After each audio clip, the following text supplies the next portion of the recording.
Un saludo a todas las personas que se conectan al canal de YouTube de El Diario La Prensa. En esta oportunidad, en el foro de todos los viernes, vamos a conversar con el señor Héctor Orochena sobre la situación tributaria del país y sobre una noticia que hace unos días pues generó mucha polémica en las redes sociales, en la sociedad en general, que es la regulación de los deliveries. Por allí leía una periodista, Ginette González, que aparentemente la medida o la gaceta puede ser derogada, pero a la fecha que estamos grabando esta entrevista, eso todavía no es oficial, no ha ocurrido. Muchas gracias por atender esta entrevista, señor Orochena. Gracias, Ana, por invitarme a tu programa a conversar sobre estos temas tributarios tan revueltos hoy en día, tan complicados hoy en día. Así es. Señor Orochena, licenciado en Ciencias Fiscales, consultor y auditor tributario, la primera pregunta que le hago es, a través de una providencia, el gobierno busca regular a las empresas de delivery y crear un importe del 1% sobre las encomiendas que se concreten a través de aplicaciones digitales. Un sector que viene creciendo desde hace 5 años y que básicamente lo dominan dos empresas grandes en Venezuela y los demás son emprendimientos. ¿Qué implicaciones puede tener esta medida que ha causado tanto revuelo en el país? Mira, esta providencia administrativa emitida por la presidenta de Imposter, en mi opinión, es ilegal. Si se pretende imponer un gravamen de algún tipo, a alguna actividad económica en particular, digamos, de forma sobrevenida, como se pretende hacer con esta, como tú bien comentas, esta actividad económica que en los últimos años ha tenido un crecimiento importante y que es necesario decirlo, ha significado para muchas personas de bajo ingreso una fuente importante de ingreso que le da estabilidad y tranquilidad económica. Si bien es cierto, como tú comentas, el mercado puede pensarse que está regulado o que está controlado por dos grandes empresas, pero la verdad es que hay un grupo muy grande de personas naturales, motorizados, muchachos jóvenes, que vieron en el emprendimiento del delivery una importante oportunidad de obtener una fuente de ingresos estable para ellos y su familia.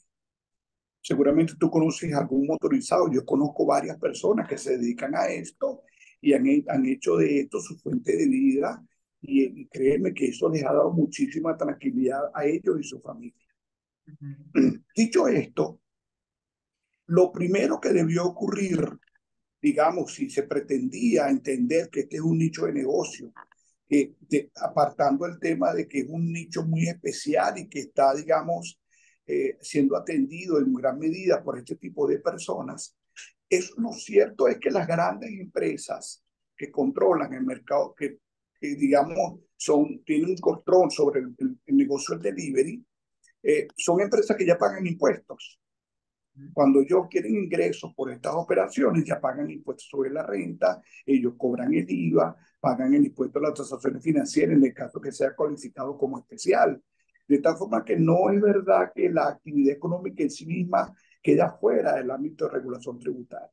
Seguramente para otro grupo importante de personas, seguramente allí hay un vacío, digamos, legislativo, porque personas, estos motorizados que trabajan por cuenta propia, pues seguramente no declaran los ingresos que obtienen por esta actividad. Eso puede ser cierto. Pero lo importante de este asunto es que no puede permitirse que un presidente de un instituto, sin que exista una ley que haya creado el tributo, comience a emitir providencias donde establecen cobros de impuestos por actividades económicas de forma indiscriminada.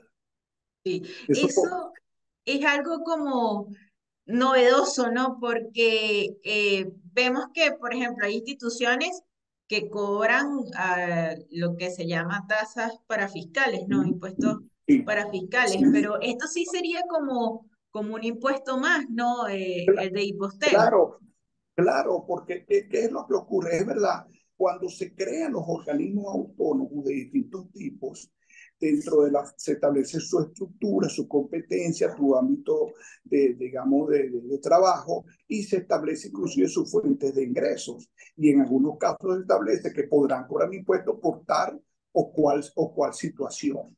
De tal forma que no son impuestos, son las llamadas tasas, ¿verdad? Por ejemplo, el Instituto de Aeropuertos de Maiquetía, por ejemplo, allí se cobra una tasa por servicio aeroportuario. El INEA cobra una tasa por servicios acuáticos y así sucesivamente, porque así está definido en su respectiva ley, ¿verdad? De tal forma que cuando ellos lo que hacen es regular lo que ya estableció en esa ley que les facultó para cobrar esta tasa, que hace referencia a la ley de creación de cada uno de estos intereses. En el caso de hipotesis, ellos ya cobran un impuesto por franqueo postal. Entonces, ¿cómo es que asimilan el delivery a la figura de franqueo postal para justificar la cobranza? Allí se presenta un problema legal importante. Yo creo que si la intención era, entonces primero debe pensar en una reforma de la ley o la creación de una ley específica que pase por el tamiz de la Asamblea Nacional para que luego se establezca este procedimiento. Eso desde el punto de vista legal. Desde el punto de vista meramente operativo, formal, como tú lo acabas de comentar, caramba, vemos con preocupación cómo el Estado venezolano pretende, digamos, cercar las actividades económicas con una carga fiscal que termina siendo importante y peligrosa, ¿verdad? Otro detalle que tiene esta normativa es precisamente lo desfasada que fue publicada en Gaceta Oficial. Cuando tú revisas el articulado, tú te encuentras, por ejemplo, que hace referencia en uno de sus artículos a la Ley Orgánica de Ciencia, Tecnología e Innovación, pero hace referencia a los parámetros que estaban vigentes en la ley que fue derogada a mediados del año pasado. Es decir, esa ley LOCTI del año pasado establecía que para ser aportante de la ley debías tener ingresos superiores a 100.000 unidades tributarias. Eso cambió en la reforma LOCTI del año 2022, perdón, recojo mis palabras, del año 2022, en junio de 2022, eso cambió y cambió a 150 veces la moneda de mayor valor. Entonces, cuando uno lee la norma, se observa que eso da la impresión de que fue redactada en el año 2022 ante la reforma de la ley y quedó engavetada y la sacaron a última hora porque no quedó actualizado ese componente de la ley. Tenemos además la sorprendente referencia de que hay unas sanciones establecidas en Petro y nosotros sabemos que el Petro fue execrado del lenguaje económico venezolano por el problema del SUNACRIP. Inclusive el Banco Central de Venezuela, cuando hace sus publicaciones diarias de las monedas de mayor valor, desde hace varios meses eliminó el precio del petro de sus páginas de referencias monetarias. Entonces, que uno escucha a la gente decir, bueno, es que como son 5 petros por $60 son $300. ¿Quién dijo que el petro valía $60? Eso lo anunció el presidente alguna vez, pero esos $60 al final quedaron en la historia, en el imaginario social, porque la verdad es que a partir de allí el Banco Central diariamente publicaba el valor del petro. Y cuando tú consultas o consultabas esa data, pero encontrabas que el petro oscilaba entre 59.2 o 59.6, era el valor del petro. Quiere decir que no eran $60. Entonces uno se queda pegado o escucho a personas decir que son $300 cuando eso es completamente falso, porque lo real es que hoy día nadie sabe cuánto es el valor del petro porque fue eliminado de las bases de datos del Banco Central de Venezuela. Ahora, ¿por qué hay una tendencia en el gobierno a aprobar leyes y providencias, gacetas oficiales, sin consultar a los sectores afectados, como los empresarios? Verás, desafortunadamente es una tendencia peligrosa y precisamente esto ha sido el gran problema venezolano en los últimos años. El país entero sabe, por ejemplo, que el impuesto a las grandes transacciones financieras es un impuesto altamente regresivo porque paga siempre el 3% cuando pagas en moneda extranjera. La persona más humilde cuando compra la cebolla en el supermercado, como la paga la persona, digamos, de mayor ingreso cuando compra un vehículo y lo paga en moneda extranjera. No es así. De tal forma que estamos hablando de un impuesto absolutamente regresivo.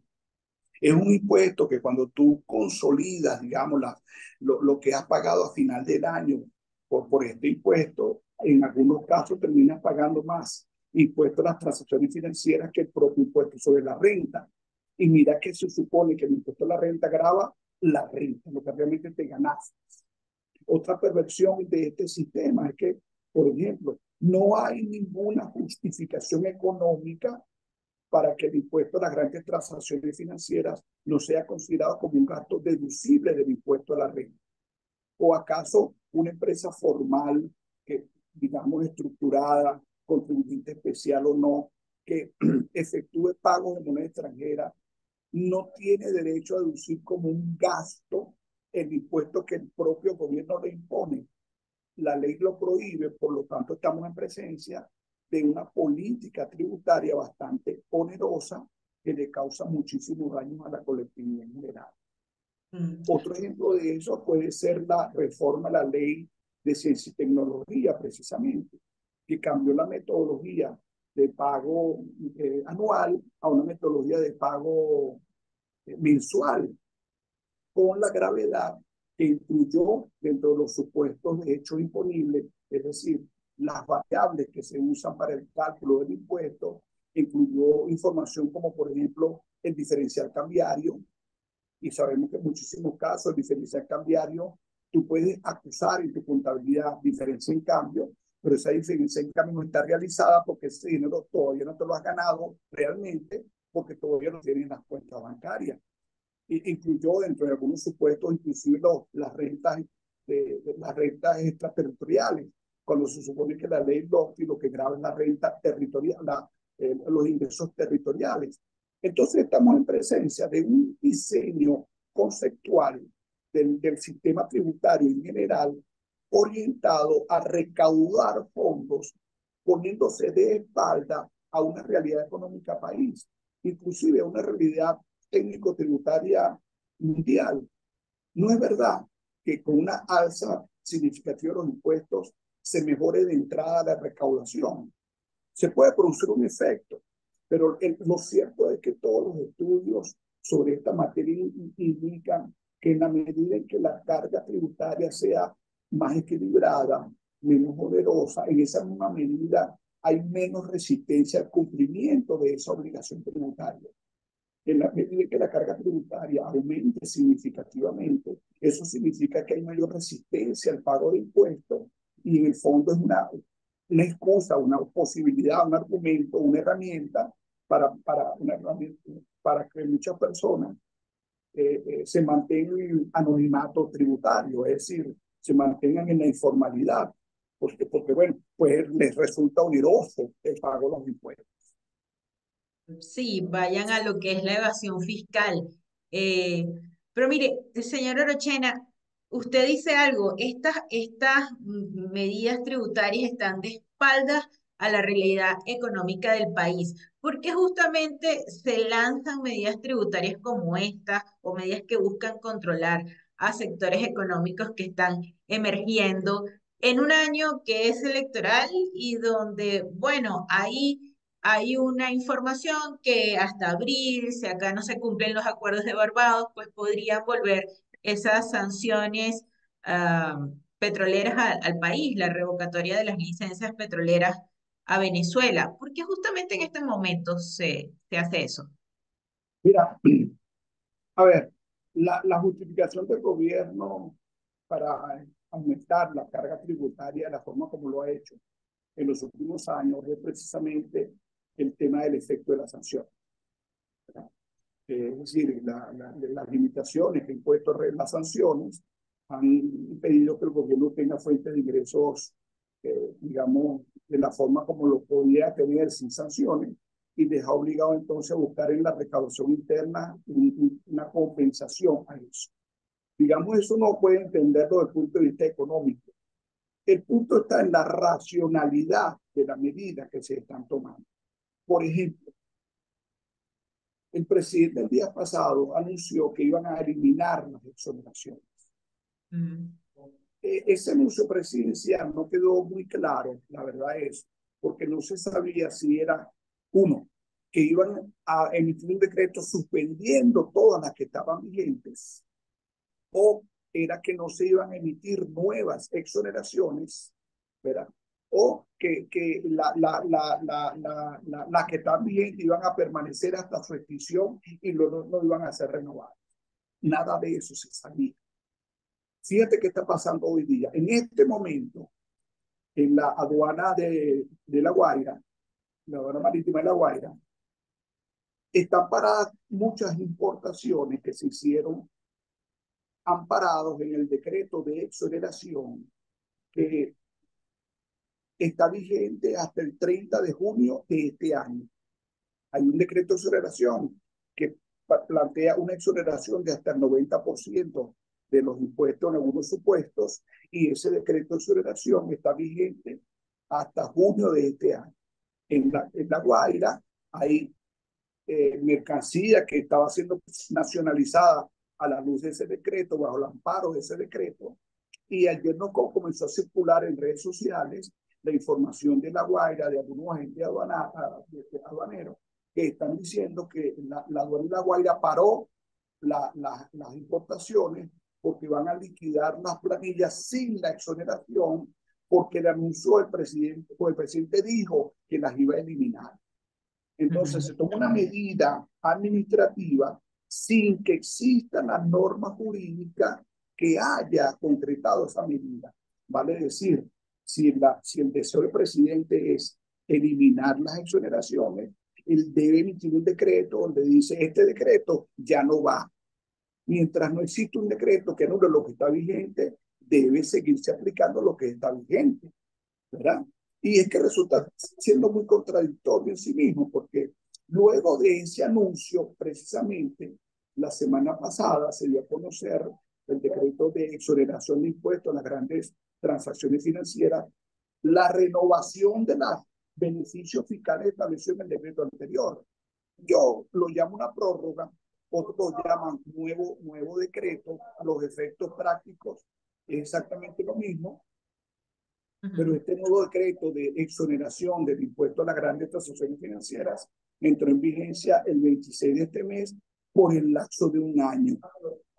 Entonces, ¿cómo es que si la aduana interpreta que el presidente dijo que iban a eliminar las exoneraciones y actuó en consecuencia, cómo es que sale un nuevo decreto de exoneraciones que es aplicable a nivel nacional? Entonces, yo lo que creo que es que no hay sincronía entre las decisiones del gobierno y los instrumentos legislativos que están circulando en Venezuela. Esa exoneración es para sectores en específico, ¿verdad? La exoneración hasta el 30 de junio, hay esta exoneración que plantea el no pago de impuestos aduanales, de la tasa por servicio, inclusive del IVA, hasta un 90%, es para una categoría de bienes específicos que están establecidos precisamente en la misma Gaceta. Es decir, los códigos arancelarios establecidos en esta Gaceta, y hay un número importante de códigos arancelarios allí establecidos que quedaron amparados en este beneficio de exoneración. De tal forma que este beneficio de exoneración debería seguir aplicándose hasta su extinción el 30 de junio, porque lo que está pasando hoy en día es que esta decisión administrativa lo que plantea es un enorme sesgo de inseguridad jurídica para los particulares. Okay. Ahora, señor Orochena, usted habla de que el presidente anuncia algo y después sale otro decreto de exoneración del IGTF. Ayer una periodista especialista en la fuente economía, Ginette González, decía en su cuenta de ex que tras una reunión con las grandes empresas de delivery o de encomienda en el país, el gobierno podría estar considerando derogar la Gaceta Oficial para controlar justamente a los deliveries. Eso todavía no ha sido oficial, pero me da pie para preguntarle, ¿en materia tributaria se improvisa en Venezuela? Muchísimo. Fíjate, esta ley LOCTI, la reforma de la ley LOCTI que fue aprobada en junio del año 2022. Como dije antes, esta ley establece dos cosas importantes, digamos varias cosas, pero quiero destacar dos de ellas. Una, que establece que para calificar como contribuyente, la ley lo define como aportante, pero los efectos es lo mismo. Para calificar como aportante, la ley tú debes haber devengado en el ejercicio inmediatamente anterior 150.000 veces la moneda de mayor valor. Si entendemos que la moneda de mayor valor es el euro, entonces estamos hablando de 150.000 euros, ¿verdad? Esta semana circuló una providencia que pretende regular ese dispositivo. En aquella ley, en la reforma del año 2022, además se dijo que el pago se iba a hacer mensualmente sobre los ingresos devengados mensualmente.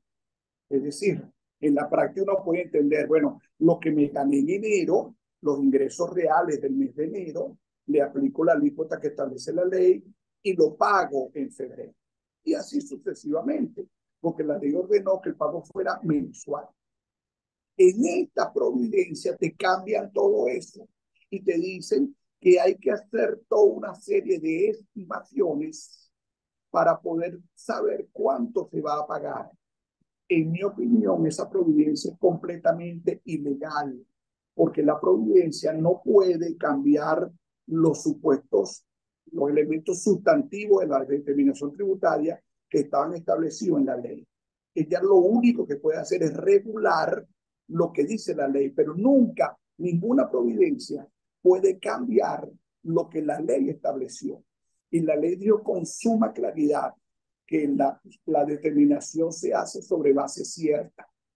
No puede la providencia decir ahora que la determinación se debe hacer sobre base presuntiva.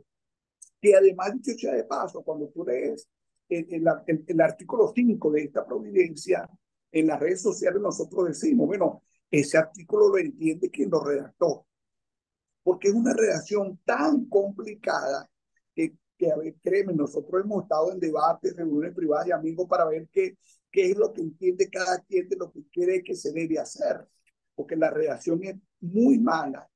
Y decimos nosotros, bueno, ¿por qué se complicaron la vida? ¿Por qué no simplemente decir, agarre los ingresos de enero, aplíquele la alícuota y páguemelo en los primeros 10 días del mes de febrero, por ejemplo, ¿no? Y así me lo hace sucesivamente. Un mecanismo que podría haber sido muy sencillo, lo convierte en un mecanismo sumamente engorroso y contrario a como lo establece la ley. Ese es un ejemplo. Otro ejemplo lo tenemos, podemos citar, me llega a la memoria, el impuesto a los grandes patrimonios.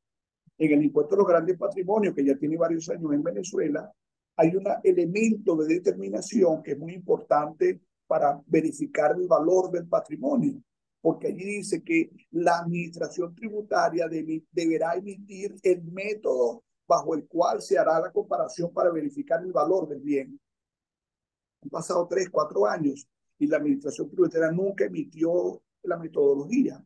Entonces los contribuyentes se encuentran en un estado de, digamos, de indefinición porque aplican métodos particulares, porque bueno, ante la ausencia de un instructivo específico, la creatividad, tú sabes, la creatividad pues hace su trabajo, ¿no? Entonces sí, cada quien hace lo que considera es lo correcto con el único objeto de cumplir con la obligación tributaria. Ahora, señor Orochena, Venezuela está considerado como el país de Latinoamérica con mayor presión fiscal. Mire, ¿cuánto representa la carga tributaria de las empresas en Venezuela y por qué genera tanta preocupación en el mundo gerencial? Bueno, a ver, hay estudios que indican cálculos que la presión fiscal anda entre el 45 y el 80% de la utilidad de las empresas.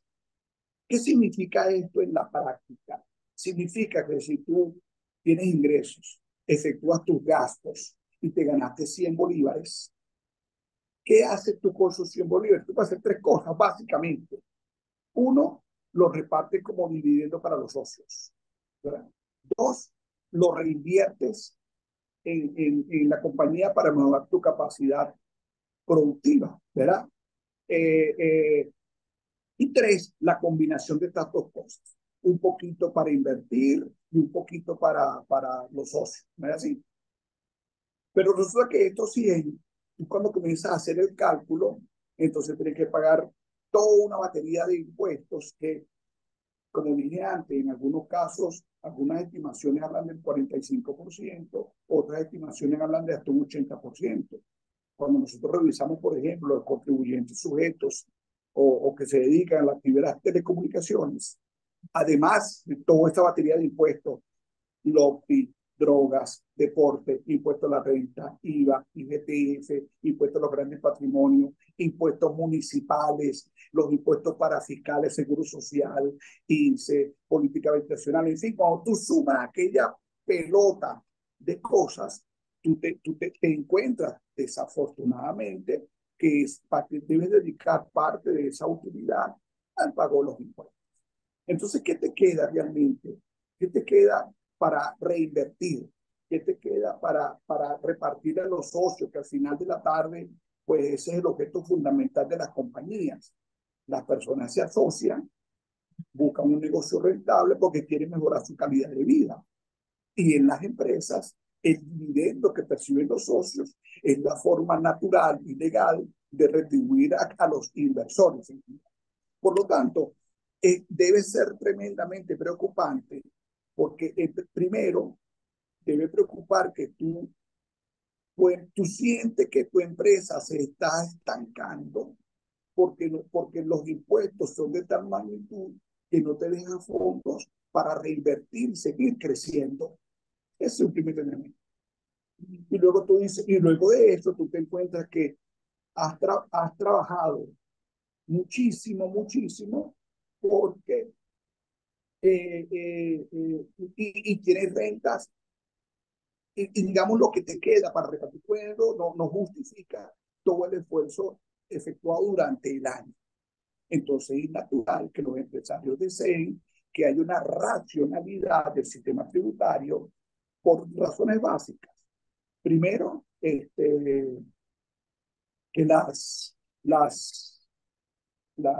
los empresarios desean tener una renta que justifique su trabajo de esfuerzo. Y lo segundo, que todo empresario lo que quiere en el fondo es que su empresa siga creciendo. Y la forma de seguir creciendo es precisamente reinvirtiendo parte de las utilidades que hoy por hoy se destinan al pago de impuestos. Pago de impuestos y servicios, porque han venido también aumentando los servicios y el empresario, cuando no tiene agua, tiene que adquirir el agua, pagarlo aparte, buscar un cisterna, igual con las plantas eléctricas. Pero Claro, yo le comento, hay toda una legislación, hay toda una institución que está fomentando la informalidad en el país. yo creo que sí, es que, a ver, por ejemplo, para un emprendedor,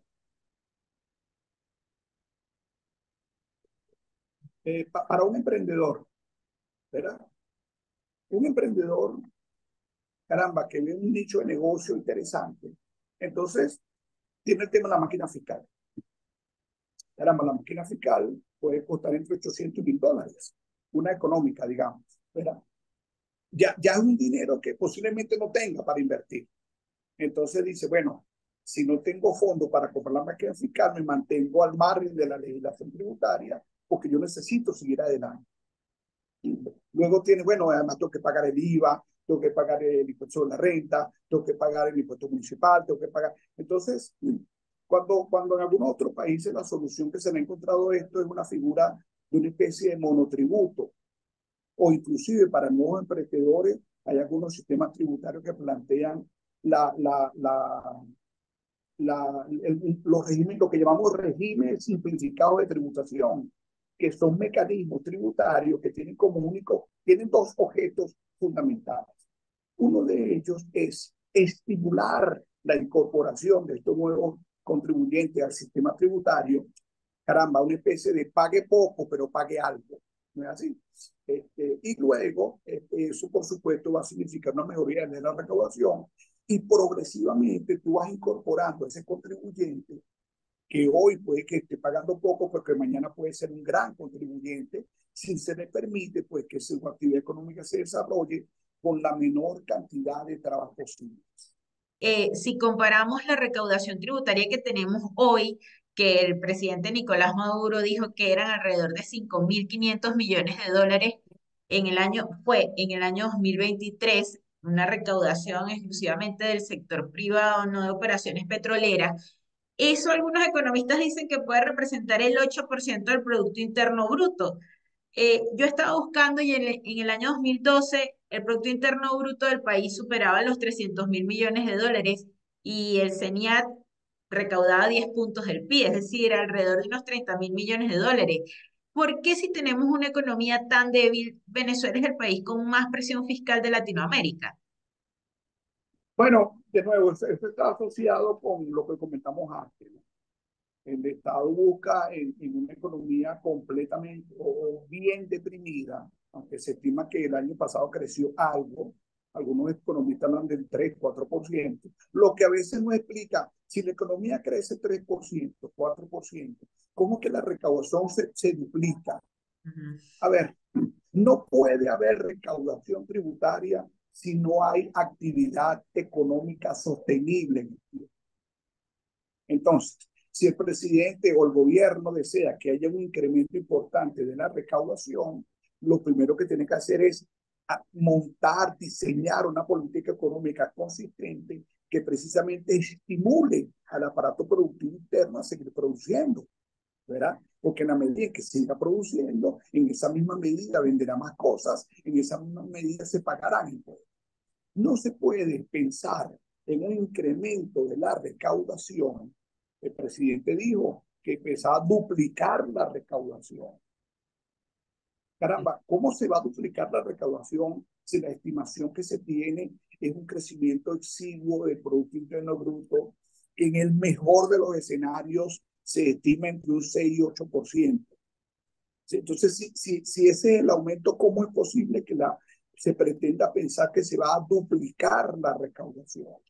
¿Eso qué puede significar? Significa entonces que la evasión en Venezuela es de tal magnitud que justificaría el incremento de la recaudación en ese monto. Entonces eso nos lleva a otra pregunta. Si yo quiero atacar la evasión fiscal, ¿un aumento de las alícuotas es el mecanismo para atacar la evasión? Definitivamente no.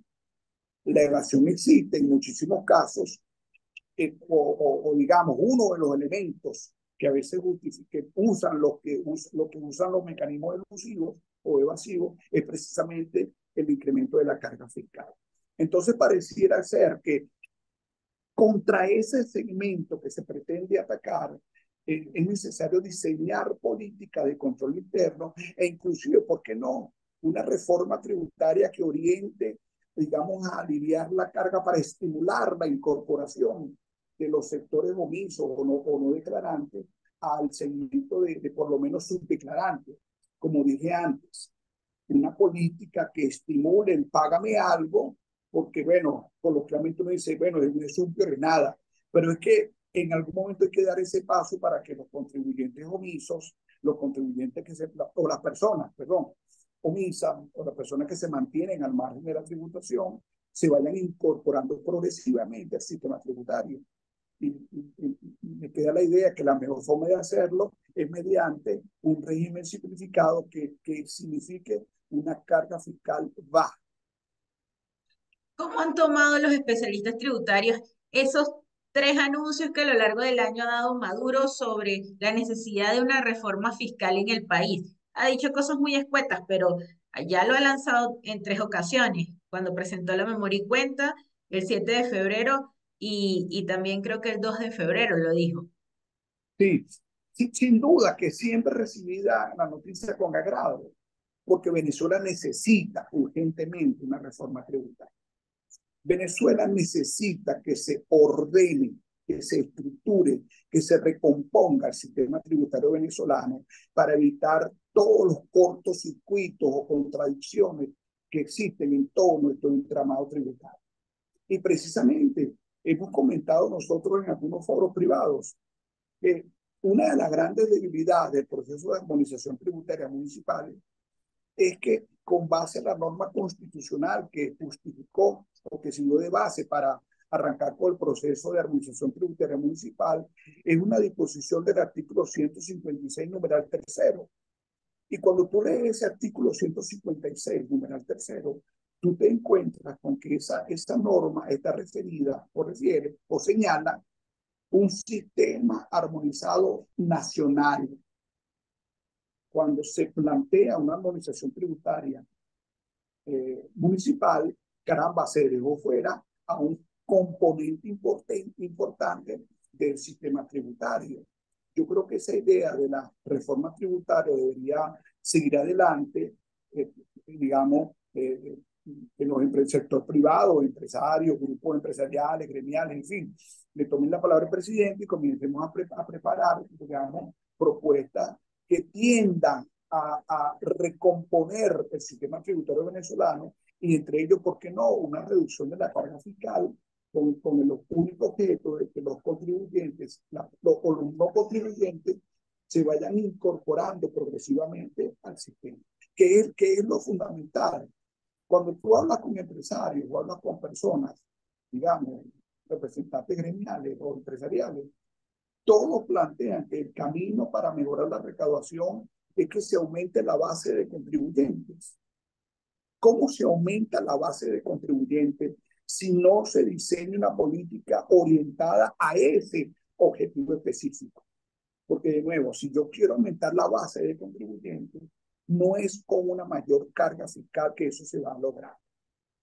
Okay. Mira, yo recuerdo, pongo una anécdota, hace un par de años yo vi un video de un funcionario que en aquel momento era alcalde, hoy es gobernador de estado, y en el momento en que él era alcalde sacó un video anunciando que él iba a aumentar las alícuotas de esa municipalidad porque había mucha evasión fiscal.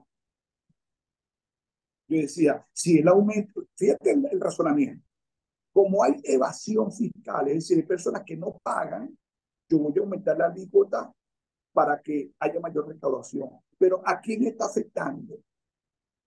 A las personas que pagan. Las que no pagan van a dejar de pagar. De tal forma que si tú miras el sistema tributario desde esa perspectiva, está completamente errado. Porque si quieres mejorar la recaudación porque hay evasión, el aumento de la alícuota va a hacerle más onerosa la carga a los que ya están pagando, pero no estás haciendo con los que ya están, con los que están evadiendo.